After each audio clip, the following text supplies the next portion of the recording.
Have you ever felt like the rules of life were written by someone else, someone who knew how to bend people, shape outcomes, and stay untouchable, while you were left wondering why doing the right thing wasn't enough? There's a kind of strength that doesn't shout, a kind of intelligence that doesn't always play fair. It doesn't wear a kind face or speak in noble words, but it wins, it endures. And if you don't recognize it when it walks into the room, you might mistake ruthlessness for leadership and deception for charm.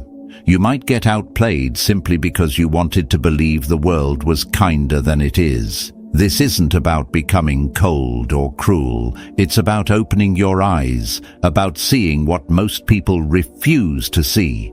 That behind every polite smile can live a calculation, and behind every promise, a motive.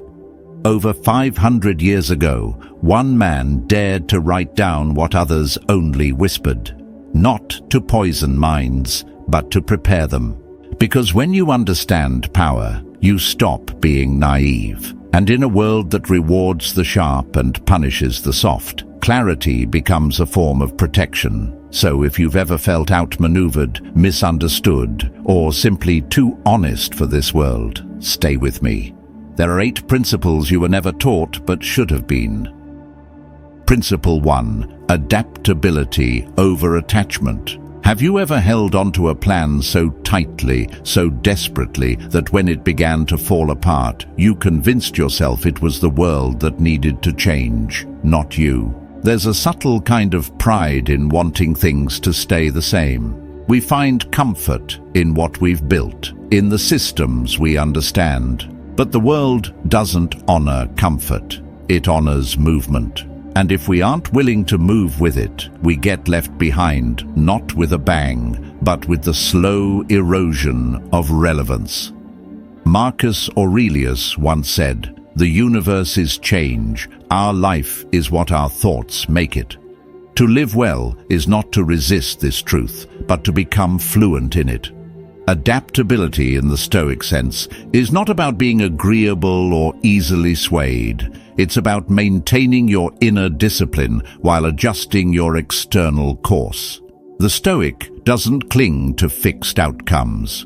He plants himself in what he can control, his reason, his courage, his clarity, and lets the winds of change dictate the terrain, not his direction. Picture a man who trains every day to run through fire. One day, the fire never comes. Instead, it rains for weeks. And there he is, soaked and stuck, waiting for the trial he prepared for. Another man trains to run no matter the weather. When it rains, he learns to tread in mud. When it's hot, he conserves his breath. He doesn't glorify suffering or demand fairness. He simply adjusts and continues. In time, the world sees him not as lucky, but as prepared. Let's look at a more familiar story. You've probably heard of Netflix. What began as a DVD rental service slowly transformed into the global streaming titan we know today. But few talk about the in-between stage, the moment they saw that the future wasn't in physical discs, but in data, screens, and shifting habits. While others doubled down on what worked yesterday, Netflix rewrote its own script. It wasn't sentiment or loyalty to the past that guided them. It was clarity, and clarity is a Stoic's closest ally. They didn't hold on to the format. They held on to the mission. Deliver stories to people wherever they are. This is what it means to be adaptable, not to change your principles, but to change your posture. A Stoic doesn't remain rigid in form, only in purpose. You're allowed to pivot. In fact, you must. If your plan begins to collapse, don't collapse with it. Pause, rethink, adjust. Seneca warned that fate leads the willing and drags the unwilling. The adaptable choose to walk with fate, not be pulled by it. So ask yourself this: where in your life are you resisting the necessary shift? Is there a method you've become loyal to, even though it no longer serves you? Is there a dream you've frozen in time, afraid that updating it would mean giving up? It doesn't. It means growing into something stronger. You were never meant to stay the same. Seasons don't, rivers don't, and neither should the strategies you rely on. Hold tight to your values, but be quick to update your approach. Don't fear change. Fear the refusal to evolve.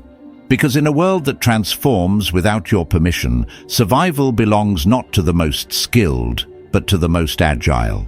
Adaptability isn't betrayal, it's discipline in motion. And once you've mastered that, you're ready for the next law of power, because what comes after flexibility is knowing who to become in a world full of shifting masks. Principle 2. Respect over being liked. Ask yourself this: when was the last time someone truly respected your boundaries? Not because they adored you, but because they knew you wouldn't tolerate being crossed. It's a difficult question, because many of us were raised to believe that being liked was the highest currency in relationships. That if people liked us, they would treat us well. That love would automatically produce respect. But what happens when liking becomes convenience and love becomes selective? What happens when your kindness is mistaken for passivity? Machiavelli, often misunderstood, offered a harsh but enduring truth. It is better to be feared than loved, if you cannot be both. To the Stoic, this isn't a call to cruelty, but to clarity. It's not about ruling others, it's about commanding yourself in such a way that people know where you stand and what you stand for. Love, when unaccompanied by respect, becomes fragile. It can be withdrawn. It fluctuates with convenience, emotion, or opinion. But fear, understood rightly, isn't about terror. It's about weight. It's about someone feeling the gravity of your presence and the firmness of your boundaries. Seneca once said, "A man who fears nothing is not invincible, but blind." Similarly, a person who only seeks to be loved risks blindness to the power of quiet authority. Love is beautiful, but on its own, it rarely commands discipline. People may like you and still disappoint you. They may sing your praises and still betray your standards. But if they respect you, if they sense that disappointing you has consequences, they will think twice before crossing that line. Consider the story of a craftsman who trained under a relentless master. The master was not warm, he rarely praised, but he demanded excellence. The apprentice feared disappointing him, not because the master was cruel, but because his standards were absolute. Years later, when the apprentice became a master himself, he recalled not the gentle encouragements, but the unflinching expectations that shaped him. He didn't need affection to grow. He needed someone whose presence demanded he rise above himself. That is the difference between being liked and being remembered. In our time, one modern figure who embodied this was Steve Jobs. He was not known for his friendliness, but he had vision, and he refused to lower his standards to spare feelings. People feared disappointing him, not because they feared punishment, but because they knew he would not accept mediocrity. That fear wasn't rooted in cruelty, it was rooted in clarity. Jobs knew that progress doesn't come from being popular. It comes from drawing a hard line between excellence and excuses. This is where Stoicism meets strategy. Epictetus reminds us, "It is not things themselves that disturb us, but our opinions about them."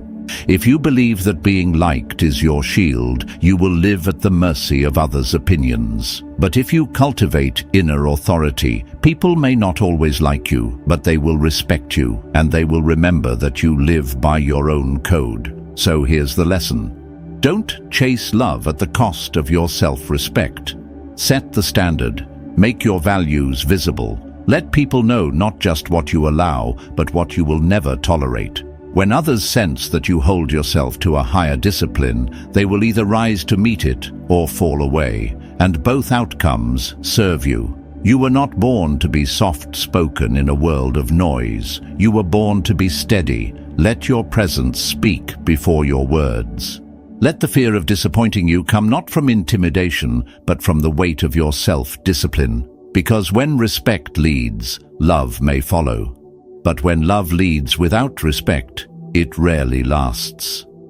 And once you understand the true force of earned authority, it prepares you for the next great lesson, how to use time not just as a schedule, but as a weapon. Principle 3. Be the fox and the lion. Have you ever felt torn between being clever and being strong, like you had to choose between outsmarting your challenges or confronting them head-on? The world often makes us believe we must pick a side, either be wise and calculating, or be bold and forceful. But what if the truth is that survival, and more than that mastery, requires both? Machiavelli once wrote, "One must be a fox to recognize traps, and a lion to frighten wolves." Beneath the sharpness of that phrase lies a profound Stoic lesson. Life doesn't reward the pure idealist, nor the brute force of the unthinking. It rewards the one who can hold both insight and courage in the same hand. The fox sees, the lion moves, and the wise man must know when to be each. Marcus Aurelius reminds us in his Meditations, "Look well into thyself. There is a source of strength which will always spring up if thou wilt always look." But that strength alone is not enough if your eyes are closed to the snares that surround you. Epictetus adds, "Appearances to the mind are of 4 kinds. Things are either what they appear to be, or they neither are, nor appear to be, or they are, and do not appear to be, or they are not, and yet appear to be." To move in this world is to know that deception hides in plain sight. The fox watches, the lion waits, but both must act.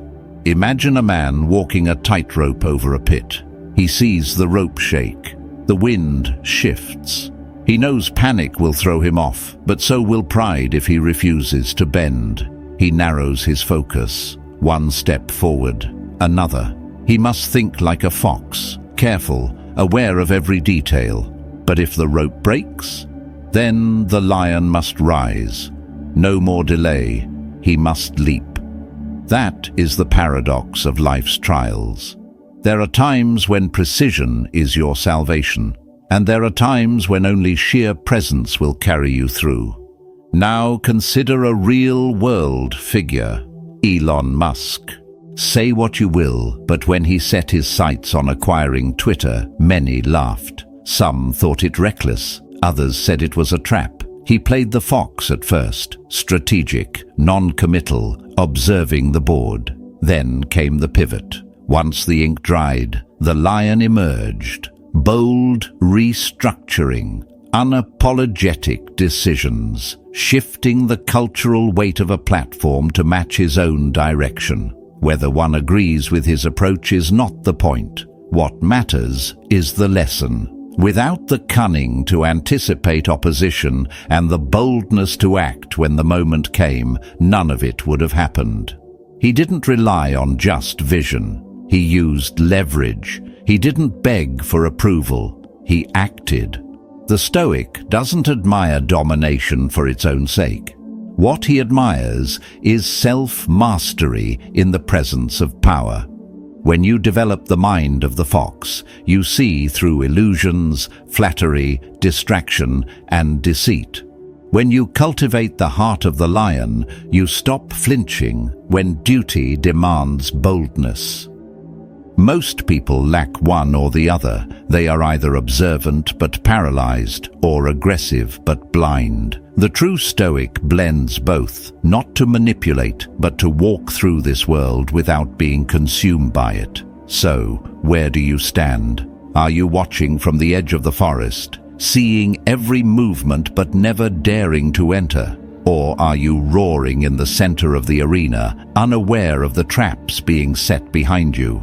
To be whole, you must sharpen both sides. Learn to read the terrain like a strategist and strike with the calm intensity of someone who has nothing to prove, only something to protect. Because life won't wait for you to decide which animal to be. You must learn to be both, silent when needed, unshakable when it counts. And once you do, you'll be prepared for the next truth. That loyalty, both given and received, can be the sharpest blade or the deepest trap. Principle 4. Perception builds power. Have you ever walked into a room and felt judged before you even spoke? As if the world had already decided who you were, based solely on how you stood, what you wore, the look in your eyes. It's unsettling, isn't it? But the Stoic accepts what is. And what is this. People don't respond to who you truly are. They respond to who you appear to be. Machiavelli put it plainly, everyone sees what you appear to be. Few experience what you really are. To the untrained ear, that sounds cynical. But to the disciplined mind, it's a simple fact about human nature. We are wired to make quick judgments. In a world of fleeting impressions and constant distraction, most people never go deep enough to discover the substance beneath the surface. And so the Stoic must ask, not how do I trick the world, but how do I present myself in a way that aligns with the strength I hold inside? Marcus Aurelius reminded himself daily, waste no more time arguing what a good man should be. Be one. But even he, a philosopher emperor, understood that leadership begins with perception, the carriage of your shoulders, the stillness in your eyes, the tone in your voice. These are not vanity, they are signals. They tell the world whether you are awake or asleep to your own power. Think of a man walking through a dim alley. He wears no armor, carries no weapon, but he walks tall, eyes forward, every step deliberate. A mugger waits in the shadows, weighing his options. He sees this man and hesitates, not because the man said anything, but because of what he radiated: composure, awareness, presence. Contrast that with another figure, head down, slouched posture, headphones in, gaze buried in a screen. One looks like a fortress, the other a door left open. Perception shaped reality. This is not about pretending to be someone you're not. It's about not giving others a reason to misread your strength. In today's world, especially in the digital arena, this principle is more urgent than ever. Every word you post, every photo you share, every response you give builds a version of you in people's minds. If you neglect that version, you let others define it for you. If you cultivate it with care, it becomes an extension of your discipline. There's a story of a young leader in ancient Rome. He was brilliant but quiet, often overlooked by louder voices. One day, after being bypassed for a role he had earned, an elder pulled him aside and said, "You carry gold inside, but wear the robes of a servant. Do not be surprised when the world treats you like one." From that day on, he made no changes to his heart, but every change to his bearing. Within months, the same people who had ignored him began to defer to him.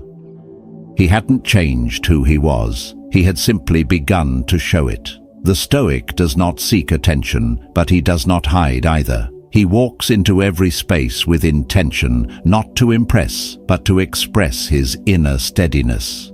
He knows that perception is the first gate through which all influence must pass, and if he allows it to be careless, he forfeits the respect that discipline has earned him. So ask yourself, what does your presence say before your words even begin? What are you silently teaching others about how to treat you?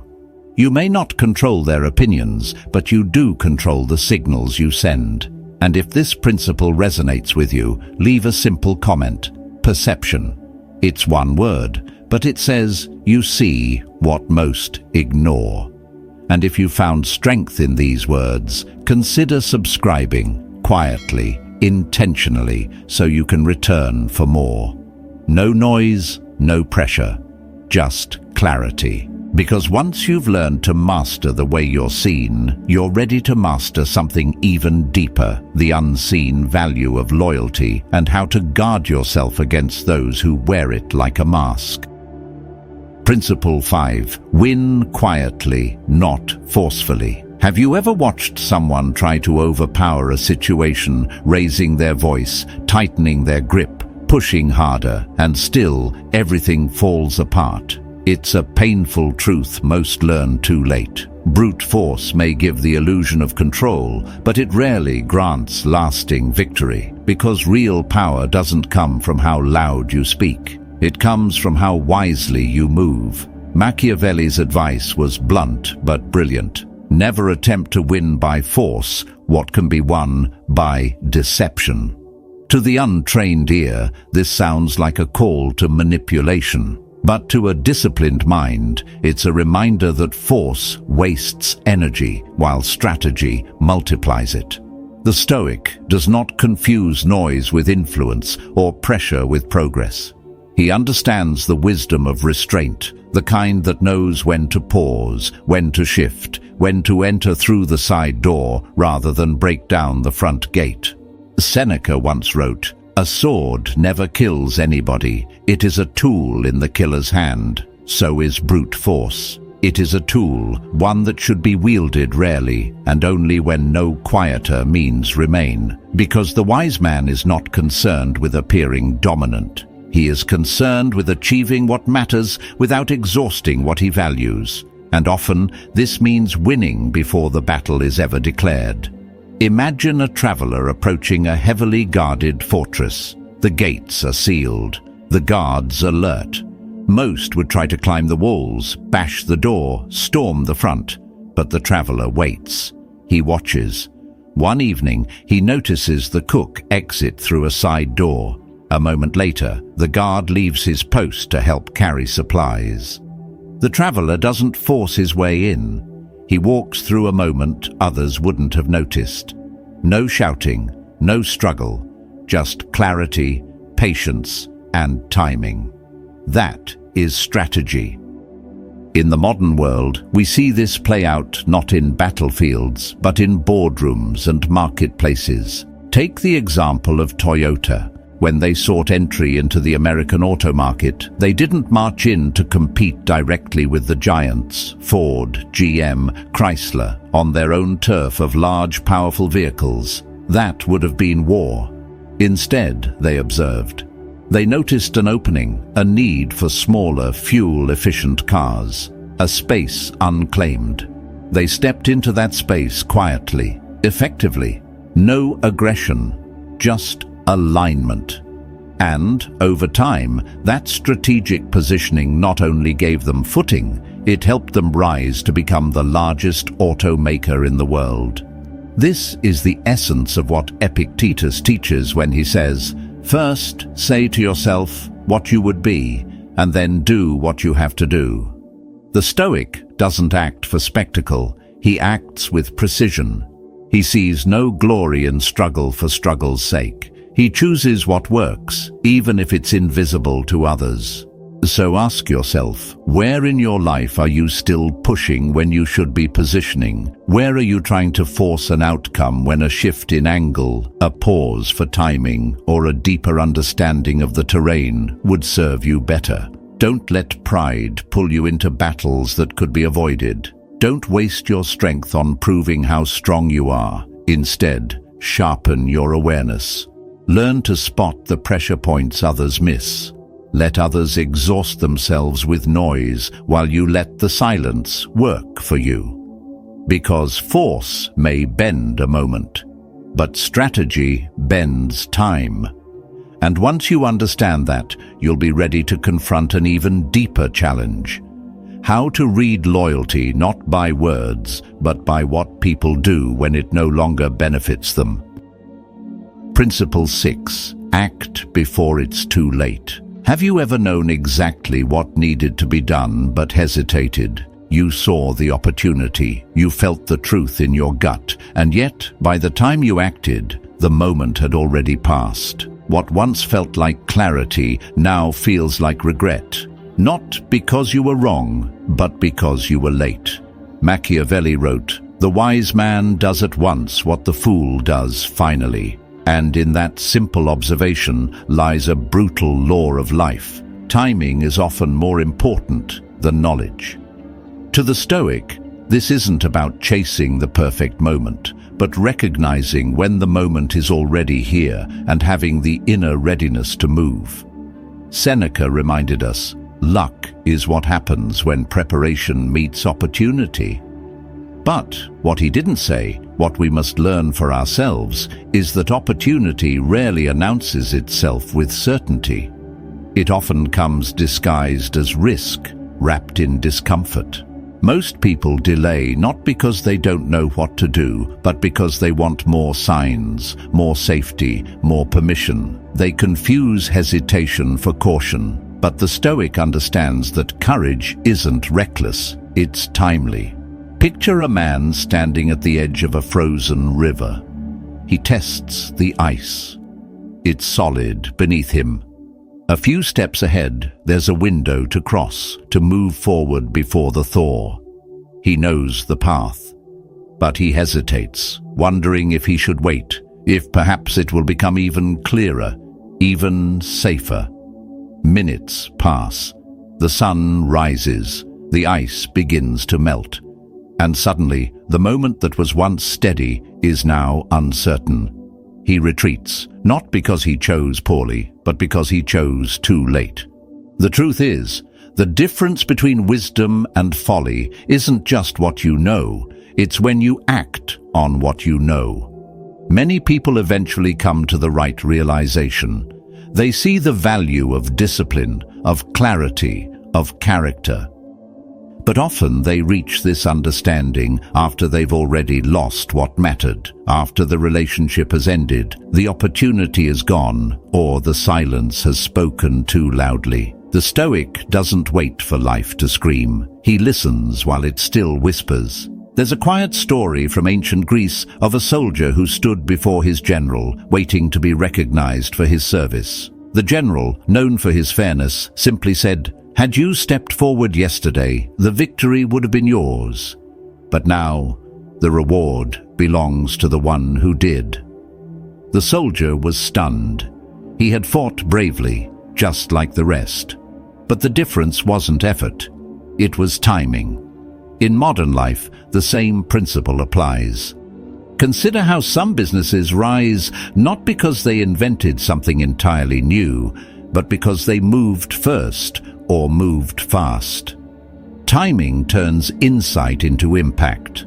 It turns intention into result. And it is often those who take the step while others are still thinking that shape the future. But let us be clear. Stoicism doesn't glorify speed for its own sake. It glorifies readiness. The readiness to act, not impulsively, but decisively when the time calls for it. Epictetus said, "First, learn the meaning of what you say, and then speak. Action without understanding is chaos, but understanding without action is decay." The wise man prepares quietly, but moves quickly, because he knows that clarity is perishable, and delay is its silent killer. So ask yourself, what are you waiting for? Not in the dramatic sense, but in the quiet moments, the choices you've postponed, the truths you've recognized but haven't yet honored. Are you delaying out of wisdom or out of fear disguised as thought? You don't need more certainty. You need more presence. Life will never line up perfectly. But the one who steps forward with disciplined awareness earns the reward, while the one who waits earns the lesson. And once you learn to move with time rather than against it, you're ready to understand what to protect as you rise, especially when loyalty becomes more dangerous than betrayal. Principle 7. Choose your circle wisely. Have you ever walked into a room, looked around and wondered not who you are, but who you've allowed to shape you? There are moments in life when silence speaks, not from within you, but from those beside you. You look to your left, to your right, and realize that the company you keep is either your reinforcement or your slow erosion. Machiavelli once said, "The first method for estimating the intelligence of a ruler is to look at the men he has around him." It's a sharp observation, and one that transcends titles and eras. The Stoics understood the same truth, though they said it in different terms. Marcus Aurelius wrote, "The soul becomes dyed with the color of its thoughts." And those thoughts? They're often seeded by the people we let speak into our lives. No man is an island, but not every ship that sails near you deserves a dock. To manage your circle isn't about arrogance, it's about alignment. The disciplined man does not surround himself with those who flatter, distract, or drag. He surrounds himself with those who reflect what he values: virtue, reason, integrity, presence. He listens not to noise, but to character.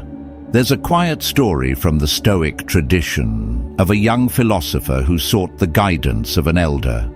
The elder invited him to his home, not to lecture, but to observe. For hours, the young man noticed who came to visit, what they spoke about, how they carried themselves. Some offered ideas, others brought silence, but none were foolish. None were small-minded. At the end of the day, the elder finally spoke. "If you want to rise, do not build ladders out of weak wood." That was the lesson. No doctrine, just a room full of living proof. In our own time, the same principle plays out in quiet but powerful ways. You can often discern a person's trajectory not by what they say about themselves, but by who chooses to stand with them and who they choose to keep close. If you find yourself surrounded by people who mock discipline, who reward chaos, who treat growth as a threat, then you're not in company. You are in danger. But if you sit among those who speak truth without cruelty, who act without boasting, who pursue excellence without envy, then even in silence, you are being shaped by strength. Managing your circle is not about cutting people off in cold judgment. It's about recognizing that time and energy are limited, and your values deserve to be protected. Epictetus reminds us, it is not death or pain that is to be feared, but the fear of pain or death. In the same way, it is not disagreement that threatens a man, it is companionship without standards. Surrounding yourself with people who diminish your clarity is a subtle form of self-abandonment. So pause for a moment. Think of your closest 5 voices. Are they pushing you to reason or pulling you toward restlessness? Are they feeding your courage or feeding your comfort? The people near you will either sharpen you like iron or soften you like sand, and you will become, slowly but surely, like the company you keep. Let your circle be a reflection of the life you're building, not a remnant of the one you've outgrown. You don't owe your future to the noise of familiarity. You owe it to your highest standard. And when you have chosen your circle with care, there remains one final principle, the one that reveals whether all your effort has gone to waste or to legacy. How you handle your exit when power is no longer the goal, but the residue of how you walked. Principle 8. Decide with clarity, not comfort. Have you ever looked at your life and thought, not what's broken, but what's become too comfortable to challenge? It's a confronting question, because the real threat to progress isn't chaos. It's stability dressed as safety.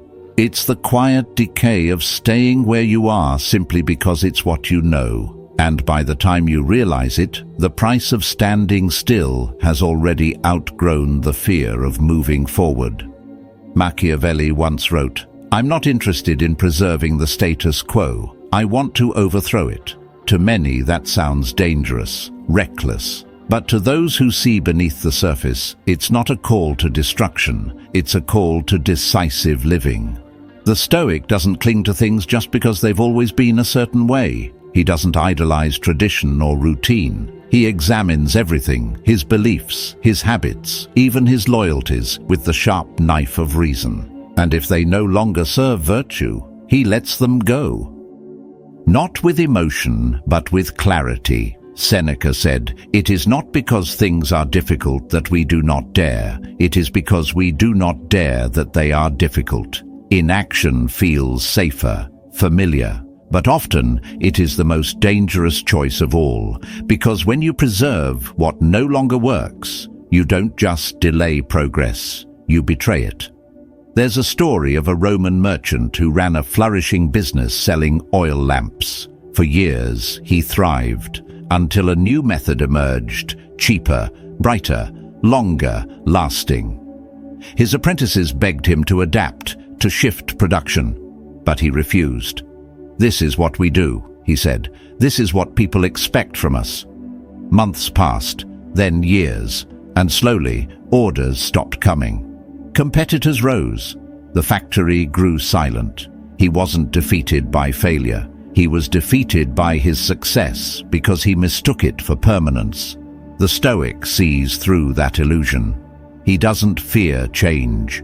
He fears becoming so attached to what once worked that he forgets to ask if it still does. Decision-making in this view is not about emotion, it's not about approval, it's about alignment. What action best serves the truth? What step moves you closer to living by reason, not reaction? In our time, this might mean questioning a job you've stayed in too long. Not because it's terrible, but because you've outgrown it. It might mean ending an agreement, or shifting direction, or walking away from comfort to pursue something sharper, leaner, more real. Machiavelli's genius wasn't in teaching manipulation. It was in revealing how the world really works once you stop pretending it's fair or ideal. People often ask what makes a great decision. They want formulas, guarantees, but the Stoic knows better. Great decisions are rarely about finding the perfect outcome. They are about removing the noise of fear, of other people's expectations, of your own ego, and choosing what the moment demands with a clean mind. Marcus Aurelius reminds us, "If it is not right, do not do it. If it is not true, do not say it." That's the essence of real choice. Not speed, not certainty, but integrity. Look around you. What in your life are you maintaining simply because it feels easier than the unknown? What decisions are you delaying because you fear regret more than stagnation? These are not minor questions. They shape the next year of your life, the next decade, perhaps more. The most dangerous place to live is not in failure. It's in delayed action. It's in the slow rot of the status quo. And the most powerful tool you hold is not control, it's clarity. Clarity to see what must be changed, courage to do it while others wait, and character to stand firm in your choice without needing applause. So if you've come this far, and these 8 principles have stirred something in you, remember this: mastery is not about knowing more, it's about doing more with what you know. It's about thinking like a fox, standing like a lion, moving with timing, choosing your circle and cutting through illusion. It's not a game of perfection, it's a life of discipline, because in the end, what matters is not that you followed every rule, but that you made your decisions like a man who refused to be ruled by fear. The Stoic doesn't wait for the world to give permission. He acts quietly, clearly, with a mind that sees, a will that moves, and a soul that refuses to be governed by anything but reason. And that, above all, is the final form of power. Subscribe to keep growing in clarity, strength, and Stoic wisdom.